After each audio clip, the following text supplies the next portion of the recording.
So how did we go about the procurement approach? Well, we could have gone and said we're going to have one master caterer, and I think for a long time a lot of people in this country thought that was exactly what we were going to do. There'll be one master caterer and that'll be it. There is no company in this country that we could say, hand on heart, we believe could deliver the Olympic Games. And there is no company in this country we could say, hand on heart, we would want to deliver the Olympic Games. This is an opportunity for the whole industry, and we wanted to make sure that the whole industry, large and small, actually got an opportunity to actually input to this. So we looked at how was the best way to break the different packages that we had to tender down. This decision was taken that where there were existing venues, where we could, and where the contractors, the caterers would actually buy into our food vision, where they would complete the documentation we need them to, so basically complete the bid process, except we weren't going to invite other people to bid, but make sure we were getting value for money, where they would do that, and where we actually came to a point where we were comfortable that we were getting value for money and they were going to deliver to our specification, we would work with them. And I'm pleased to say that in every venue, that has been the case. We then looked at how do we break the park up. I mean, the Olympic Park is massive. The village itself is bigger than some villages that we actually have in the UK.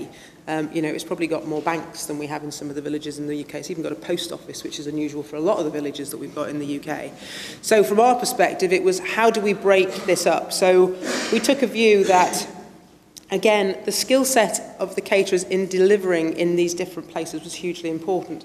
So we have got a package for the athletes' village, and that will provide food to all the athletes 24/7 from when they arrive in the village until the end of the Paralympic Games. It will also feed 7,500 workforce that will be working in the village during that time. But we don't have one village, we have 3 villages. So we have Stratford Village, we also have Weymouth and Portland, and we have Royal Holloway. So we're feeding athletes in all of those. We then decided that we would also have a tender package for the press and media. It's basically their working environment. So this is for those of you in contract catering, it's what I would understand as business and industry. This is a workplace feeding offer that needs to be bigger than anything else that people have ever done and actually needs to satisfy an awful lot of needs, not least the affordability piece, where people are coming from poorer countries and can't afford high street prices. And then we broke the park down into the north, which includes a number of venues and 2 parts of the common domain, the public area, and the south, which includes the Olympic Stadium, the Aquatic Centre, the water polo, but covers also obviously the opening and closing ceremonies, which are events in their own right. And then in week 2, when the athletics is on, that the Olympic Stadium is just full out all the time. So that's the way we broke it down. And then we looked at the individual venues that were out and about and identified that some of those would be big enough for smaller caterers to really be quite interested in. And yes, it might push them, but actually, you know what, with a bit of help from us, they could probably do it. And that's what we've done. So at this point in time, we have all but 3 of our tender packages back in. We have been busy evaluating. It was hard work putting the tender packages out, but when you get 3 or 4 submissions back in for each one, it's even harder work. So we're kind of reading through all of those at the moment. We're evaluating all of those at the moment. What were the challenges we had? Probably making sure that people understood that they were able to bid for this. There's lots of myth and legend out there where people just think the big boys are going to get it and it's really not worth me actually trying for this. Or it's beyond my kind of ability to get it. That was something we had to get over, and we've got a number of smaller companies that we're working with now, or hopefully will be working with when we actually appoint from a catering perspective. We've also made sure that, and in retrospect, we would have wanted our timing to be better. If we did it again, I think we'd go out in the winter, and we would then evaluate through the summer. As it was, we had to go out through the summer, which meant a lot of the people that we wanted to attract were busy, and had to fit this in around what they were doing as well as part of the day job. And we are also really cognizant of the fact that this is a one-off event, and while it's great to be involved and people do want to be involved, people have got a day job to do as well, and there's the other business that has to come through. So progress today, by Christmas we will have delivered, we believe, our top 5 contracts signed up, and we will have at least 2 or 3 of the smaller venues signed up, with the rest of them being signed up by February, March. So we're well on track. We're ahead of any other Olympics at this point. And the big plus for us is that potentially the Athletes Village, if we get that signed before Christmas, it will be the first services contract for games time to be signed up, which is a first in any Olympics at all. So from there, on the procurement, we looked at spectator pricing. Key thing for us, it needs to be affordable. We are not going to be setting new benchmarks in pricing.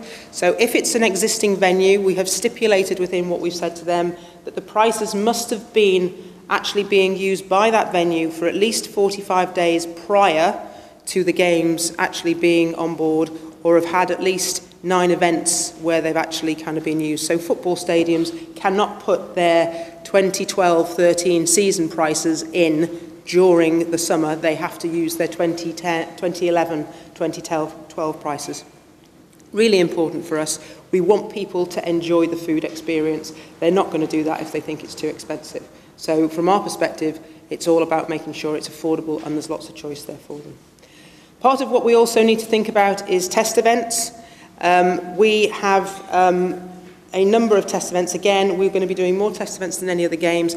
Predominantly that's around sport testing that the venue will work for them, but there will be volunteers that will be being used and we will need to feed them. So from our perspective, we will be doing a number of test events next year, and certainly in 2012 we will be doing test events and licensing events across the park, where we will literally have the Olympic Stadium full to capacity, we'll have the Aquatic Centre full to capacity, and it will be a great chance for us and our catering partners to really challenge all the thoughts and all the planning we've done, because if we sign our contracts by Christmas, they will be working with us for the next 18 months in planning this, and those last 2 or 3 months we actually want to get out and actually see if all that planning will actually work. And I'm sure there'll be things we need to change as we go through. Commercial arrangements, we have sponsors. People have heard McDonald's. McDonald's are also, as you saw on the volunteer, they sponsor our volunteer programme. We have Coke. They have been phenomenal allies and stakeholders for us. The work that they've done and the support that they've given us within our food vision has been fantastic.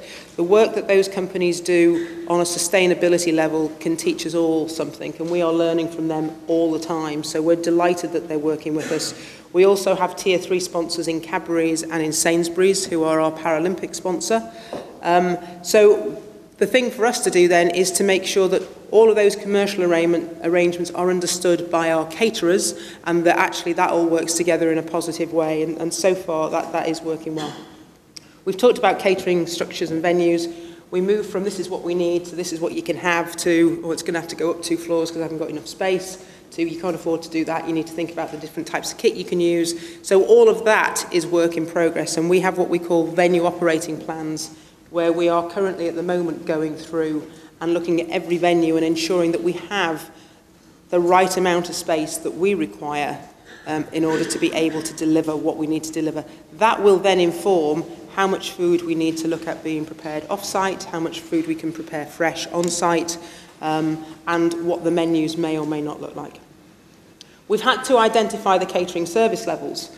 As we've gone out to tender, we've actually articulate what is it we want to be delivered here, because if we don't articulate that, then we're not going to get it and the price will be wrong, and so on and so forth. We've been really fortunate in that the industry, the caterers that have had experience of previous games have been really helpful in helping us understand what that's happened previously and where we might want to take it to different levels, and where we've had conversations about, well, every other games has done this, but you know what, we think we can do that, and we wanted to make sure that we had that embedded in all the ITNs that we put out. We've then had to look in, from my team, we will have 22,000 contractors working for us during games time. So I will have a team of about 140 who work directly for me. I'll also have a team of about 140 game makers who will also supplement my team. So for me, it's really important that I get the right people in the right job who can actually work with our partners. This is not like any other contracting principle. This is a real partnership. We have a part to play here, and that part to play is to make sure that we can clear the way for our partners coming forward, and also we can anticipate things that maybe they don't know about and they can't anticipate. We've talked about space requirements. Budgets is always a joy. We have a budget we have to keep to. It's always obviously being squeezed, but that's why we're trying to be innovative in what we do. So from a point of, instead of just hiring all the equipment, what happens if we go to the manufacturers and we look to buy the equipment? And lo and behold, potentially they'll buy some of it back from us, and actually we can get it cheaper. So there's lots of different ways. And I think the big thing that I've kind of learned from that, and we'll come to lessons learned in a minute, is if you give yourself time to think this through and you don't just do what's always been done, you can get something that's really going to be quite special on a number of different levels. Key policies and procedures. Going out and getting the caterers on board is one thing, but what are the policies and procedures we're going to have? We have got hundreds of them. How are we going to make sure that people know what they are? Are they realistic? How are we going to process them? What does the procedure, does the policy need a procedure? Does the procedure need a policy? You wouldn't believe, I mean, we have a whole department that just looks at policies and procedures, but because of what this is and how big this is, it really is needed, and we need to understand, because somebody will turn around and say, what happens if? And you think, I hadn't even thought about that. So all of those things we are slowly kind of coming to grips with. And then the deliverables and the dependencies. David talked about identifying what those were, but actually then getting into, well, I think, my assumption is I'm going to do this to this point. And then the other functional area will say, well, I'm not doing that. I hadn't got that in my plan. It's not in my scope. So all of a sudden, there's this whole piece around how you bring all these disparate functional areas together so it's actually a seamless delivery, which is really important. Implementation and phasing, huge. So we're in a procurement phase at the moment. We will then go into a planning phase with our partners. We will then go into a mobilisation phase, which means all the tabletop planning that we do is actually then put into practice as we what we call bump into the venues. Then we open, then we motor like hell.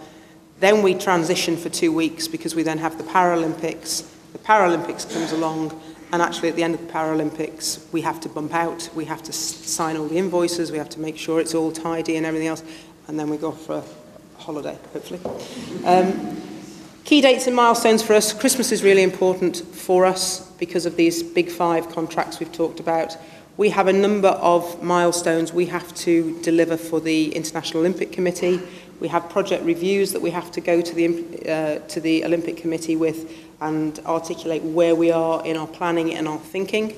And they're now happening every quarter. So we are very clear about what we have to deliver in the next 7 quarters to the Games. And that's really, for me, the piece that we're working on now within my team from a management and leadership point of view is around project management. In corporate life, which is where majority of us have come from, you can put it off till tomorrow, and actually there's really only a few deadlines that are absolutely immovable.